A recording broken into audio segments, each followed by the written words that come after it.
नमस्कार प्रेक्षकांनो, घरोघरी मातीच्या चुली मालिकेच्या आजच्या भागामध्ये मी आपलं मनपूर्वक स्वागत करतो.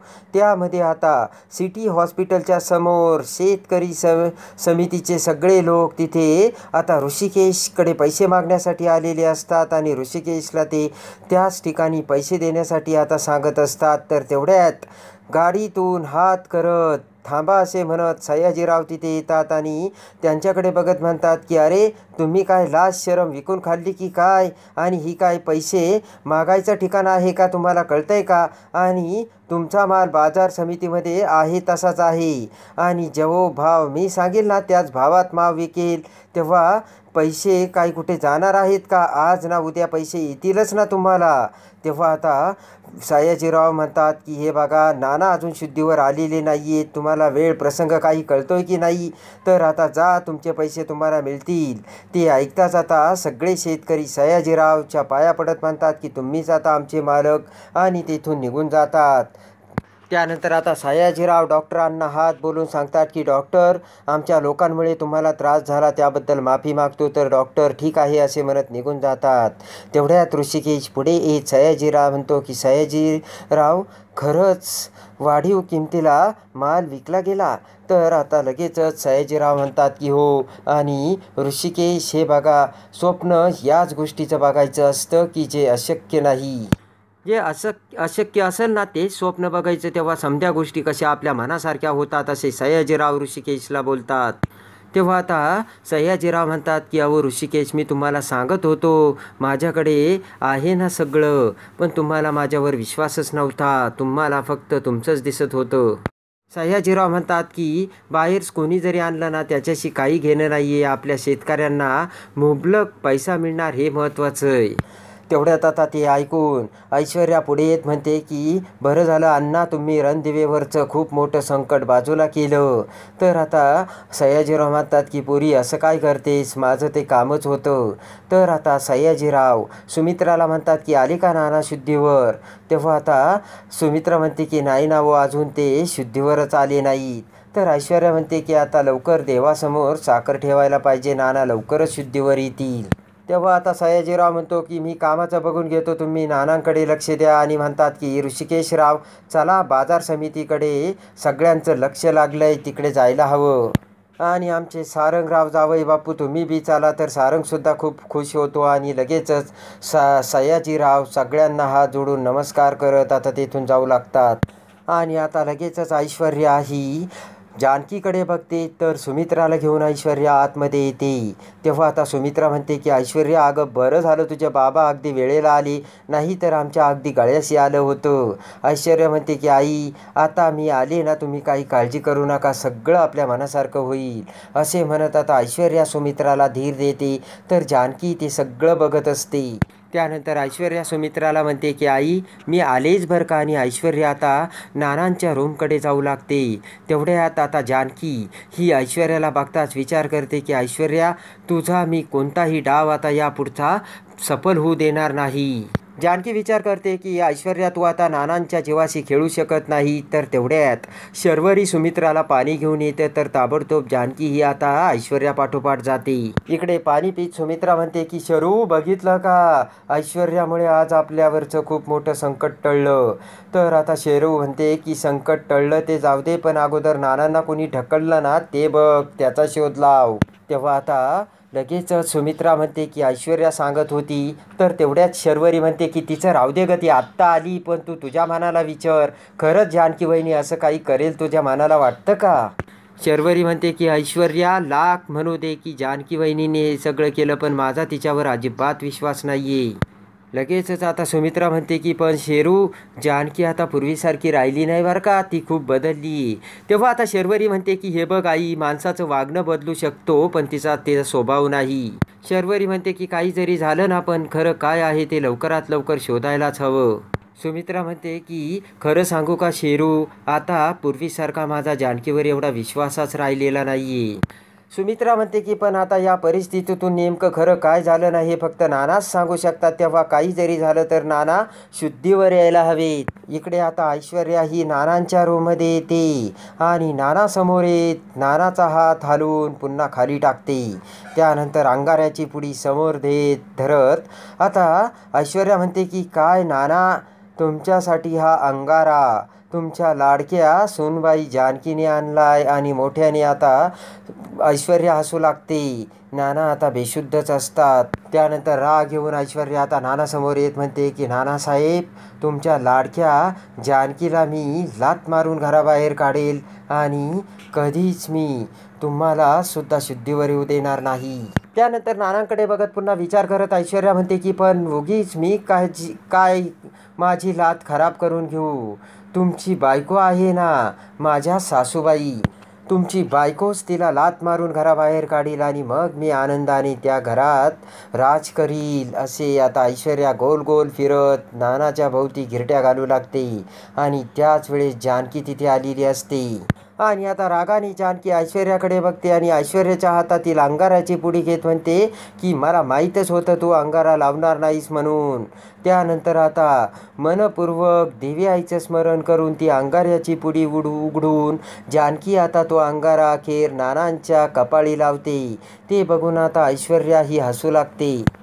ऐश्वर्याकडे बघत जानकी म्हणते की तुला हसायला येत आहे का, पण मूठभर अंगाऱ्यामध्ये जी शक्ती असते ना, ती शक्ती तुला ऐश्वर्या कधीच कळणार नाही. तर आता ऐश्वर्याला राग येतो आणि रागाने ऐश्वर्या जानकीकडे बघते.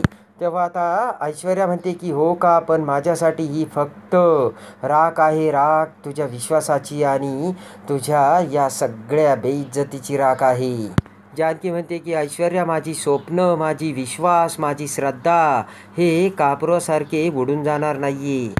त्यानंतर आता जानकी म्हणते की बघ नाना लवकरच शुद्धीवर येतील आणि तुझा खरा चेहरा आणि तुझा खोटारडेपणा सगळ्यांच्या समोर येईल. ते ऐकून ऐश्वर्या म्हणते की पण यासाठी नाना शुद्धीवर तर यायला हवेत ना. ऐश्वर्या म्हणते की यांच्याकडे बघून तर मला असं वाटतच नाही की हे शुद्धीवर येतील म्हणून.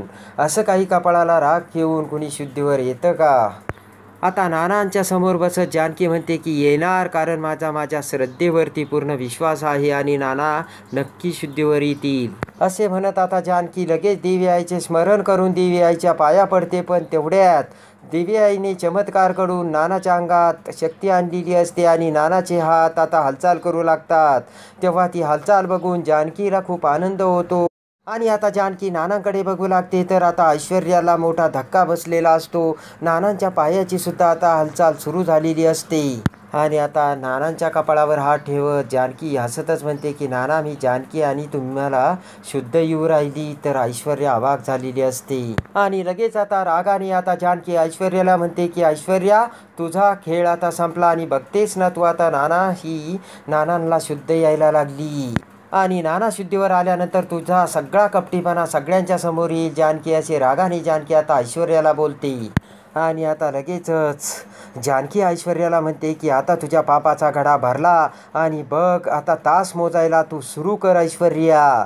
तर आता लगेचच जानकी ही बाहेर पळतच येते आणि सुमित्राला म्हणते की आई, नाना शुद्धीवर आले. तेव्हा शर्वरी सुमित्राला आनंद होऊन पळतच दोघे आतमध्ये येतात. तर आता डॉक्टरसुद्धा तिथे आलेले असतात. शर्वरी नानांकडे बघत आता नानाला हाक मारते तर नाना डोळे उघडतात. तेव्हा आता डॉक्टर पुन्हा नानाला चेक करू लागतात. तर जानकी म्हणते की डॉक्टर, नाना आता त्यांच्या हाताची हालचालसुद्धा त्यांनी केली आणि लवकर ते शुद्धीवर येतील ना. डॉक्टर आता नानांना तपासत असतात. तेव्हा आता लगेचच जानकी म्हणते की आई, नानांनी पायाची सुद्धा हालचाल केली आणि ते आता लवकर शुद्धीवर येतील. तर सुमित्रा म्हणते की तुझ्या मनासारखं होऊ दे आणि नाना लवकर बोलू दे आणि बरे होऊ दे बरं. तेव्हा आता डॉक्टर म्हणतात की तुम्ही सगळे बाहेर व्हा, मला यांना चेक करायचं आहे. तर आता सुमित्रा म्हणते की शेरू चल अगं, आईंनासुद्धा सांगायचं आहे. आणि आता शर्वरीला घेऊन सुमित्रा बाहेर येते. तर जानकी आता रागाने ऐश्वर्याकडे बघत बाहेर येते. तेव्हा आता पटकन सुमित्रा ही आजीला फोन करते आणि सांगते की अगं आई, यांना शुद्ध आली. यांच्या बोटाची आणि पायाची यांनी थोडी हालचाल केली.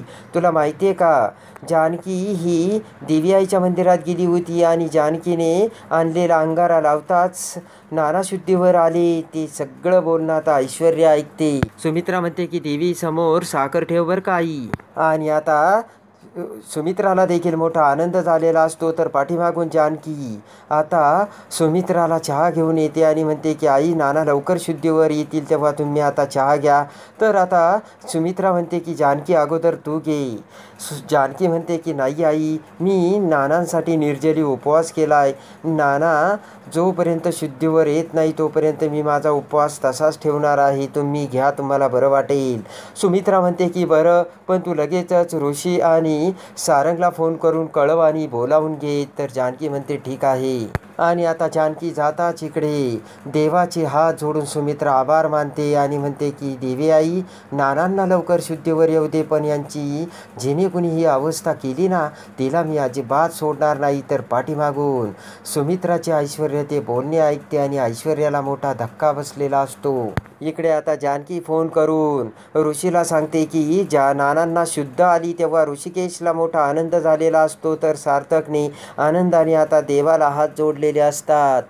जानकी म्हणते की ऋषिकेश सगळ्यांच्या मनासारखं झालं आणि आपले नाना शुद्धीवर आले आणि त्यांनी त्यांच्या बोटाची आणि पायाची हालचाल केली. ऋषिकेशला देखील खूप आनंद झालेला असतो. ऋषिकेश म्हणतो की आणि त्यांनी सांगितलं का त्यांना कोणी ढकललं म्हणून. तेव्हा आता जानकी म्हणते की अहो, सारंग भाऊजी समोर बोलू नका ना, त्यांना वाईट वाटेल. तेव्हा आता जानकी म्हणते की नानांना आता बरं वाटतंय आणि तुम्ही त्यांना बघायला लवकर इकडे या. त्यानंतर ऋषी आता सारंगला ताबडतोब गाडी काढायला सांगतो आणि जानकीला म्हणतो की जानकी, हे बघ, आता नानांना शुद्ध आली तेव्हा तू तुझा उपवास सोड आणि लवकर काहीतरी खाऊन घे. तर आता हसतच जानकी म्हणते की तुम्हाला मी सांगितलंय ना, नानांना जोपर्यंत बरं लागत नाही, ते बरे होत नाही, तोपर्यंत मी काहीच खाणार नाही. जानकी म्हणते की बरं ते जाऊ द्या, तुम्ही या बरं पटकन लवकर आणि गाडी हळू चालवा. ऋषिकेश म्हणतो हो. इकडे आता डॉक्टर हे नानांना चेक करत असताना नाना आता सुमित्राचे नाव घेऊ लागतात.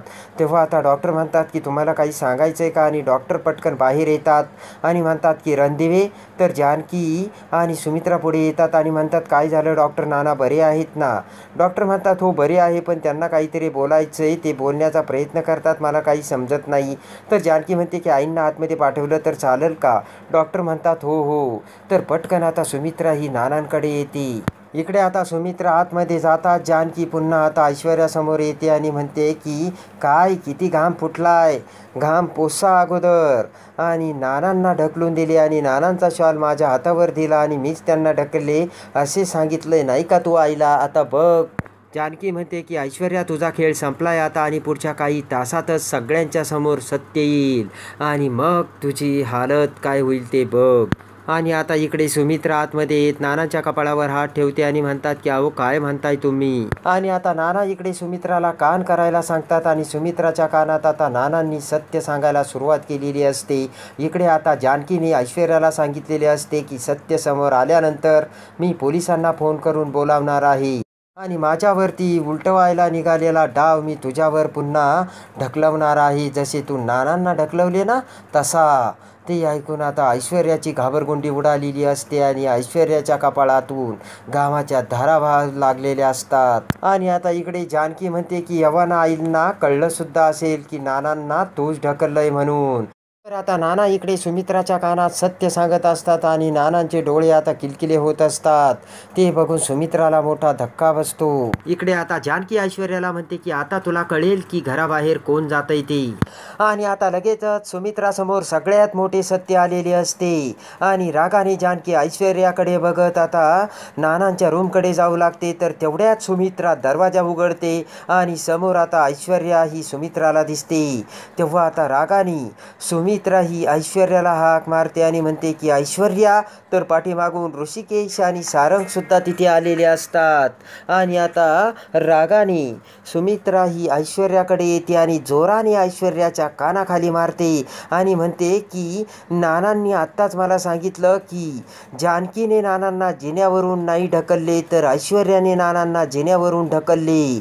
तेव्हा ते ऐकून आता सारंग, शर्वरी, ऋषिकेश सगळ्यांना मोठा मोठा धक्का बसलेला असतो आणि ऐश्वर्याच्या पापाचा हंडा फोडून सगळे सत्य सगळ्यांच्या समोर आलेले असते आणि ऐश्वर्याचा खरा चेहरा समोर येऊन आता जानकी आणि सुमित्रा ऐश्वर्याला कसे घराचा बाहेरचा रस्ता दाखवतात आणि आता ऐश्वर्याला जन्माची अद्दल घेऊन बाहेरचा रस्ता दाखवत आता जानकी पुन्हा कशी सुमित्राची आवडती सून होते हे बघण्यासाठी आणि घरोघरी मातीच्या चुली मालिकेच्या डेली अपडेटसाठी बेल नोटिफिकेशनवर क्लिक करून आपल्या चॅनलला लाईक करा, सबस्क्राईब करा.